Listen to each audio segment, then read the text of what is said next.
اس وقت اسلام آباد میں سب کچھ اچھا نہیں چل رہا۔ اسپیشل لیگ خواجہ رفیق کی برسی کے بعد مسلم لیگ نون بڑی مشکلات کا شکار ہے، اور یہ خبر اور یہ باتیں جو اس وقت میں آپ کو بتا رہا ہوں کہ طاقتور لوگوں کی عمران خان کے ساتھ صلح کی خبریں جو اس وقت اسلام آباد میں گردش کر رہی ہیں، یہ خبریں کسی پی ٹی آئی یا کسی پرو پی ٹی آئی جرنلسٹ نہیں بلکہ مسلم لیگ نون کے اہم ترین رہنما اور ڈیفنس منسٹر خواجہ آصف نے کی ہے، اور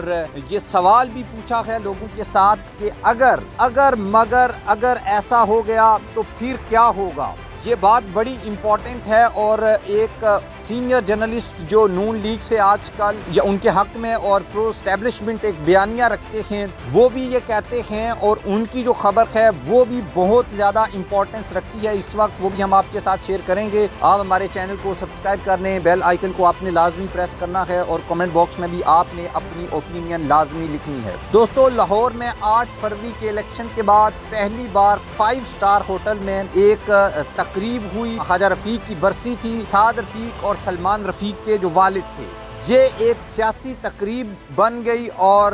جہاں پر مذاکرات کے حوالے سے نون لیگ کا موقف بھی سامنے آیا، اور رانا ثناء اللہ، مجیب الرحمان شامی، ایاز صادق، یہ سب لوگ مصالحت، مفاہمت اور مستقبل کے امکانات پر بات کر رہے تھے، لیکن سب سے دلچسپ اور دلپذیر تقریر وزیر دفاع خواجہ آصف کی تھی۔ انہوں نے ایک طرح سے ڈرامائی انداز میں نون لیگ کا اندرونی موقف بیان کیا، اور بار بار سامعین سے سوال یہ کرتے رہے کہ 26 نومبر تک تو پاکستان تحریک انصاف پاکستان میں انقلاب لانا چاہتی تھی، ہم سے بات تک نہیں کرنا چاہتی تھی، اب یکا یک مذاکرات پر کیوں تیار ہو گئی ہے؟ ایک ماہر مقرر کی طرح وہ سامعین سے بار بار سوال پوچھتے رہے کہ 15 دن میں ایسا کیا ہوا ہے؟ سامعین میں سے ایک نے جواب دیا کہ ڈنڈا، تو خواجہ آصف نے فی البدیہہ جواب دیا کہ میں یہ نہیں سمجھتا، یہ آپ کی رائے ہے۔ بار بار سوال دہرانے کے باوجود خواجہ آصف نے خود بھی سامعین کو یہ نہیں بتایا کہ 15 دن میں کیا ہوا ہے۔ تاہم انہوں نے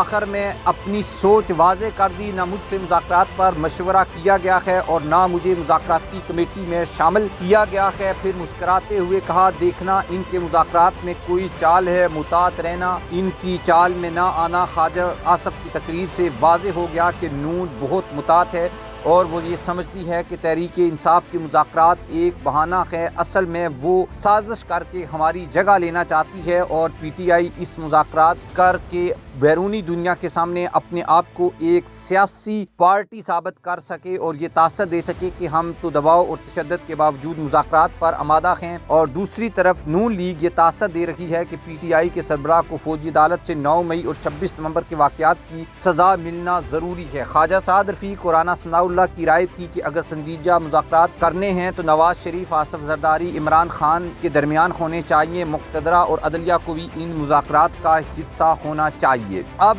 ایک اور خبر جو میں نے آپ کو بتایا تھا کہ اسلام آباد سے آئے ایک جرنلسٹ نے بتائی تھی کہ اصل میں پاکستان تحریک انصاف کے مذاکرات طاقتور حلقوں کے ساتھ ہو رہے ہیں، اور وہ بھی آن بورڈ ہیں ان سب مذاکرات کے اوپر، لیکن نون لیگ کو یہ خدشہ ہے کہ اگر، اور جس کا ذکر خود خواجہ آصف نے بھی کیا ہے کہ یہ جو مذاکرات ہیں یہ طاقتور حلقوں کے کہنے کے اوپر ہو رہے ہیں، اور اصل میں اگر طاقتور حلقے اور پی ٹی آئی جو ہے وہ اسٹیبلشمنٹ کے ساتھ مل کر اقتدار میں آنا چاہتی ہے، یہ خواجہ آصف کا ایک طرح سے الزام ہے۔ لیکن جو خبریں ہمارے پاس ہیں وہ یہ ہیں کہ عمران خان جو ہیں وہ کسی بھی لیول کے اوپر کمپرومائز کرنے کے لیے تیار نہیں ہیں، وہ میرٹ کے اوپر وہ زبردست طریقے سے ایک بار پھر حکومت میں الیکشنز کے بعد آنا چاہتے ہیں۔ وہ اس طرح کی لولی لنگڑی حکومت لینے کے حق میں بالکل بھی نہیں ہے، لیکن بات وہی ہے کہ عمران خان کے ساتھ عوام ہے،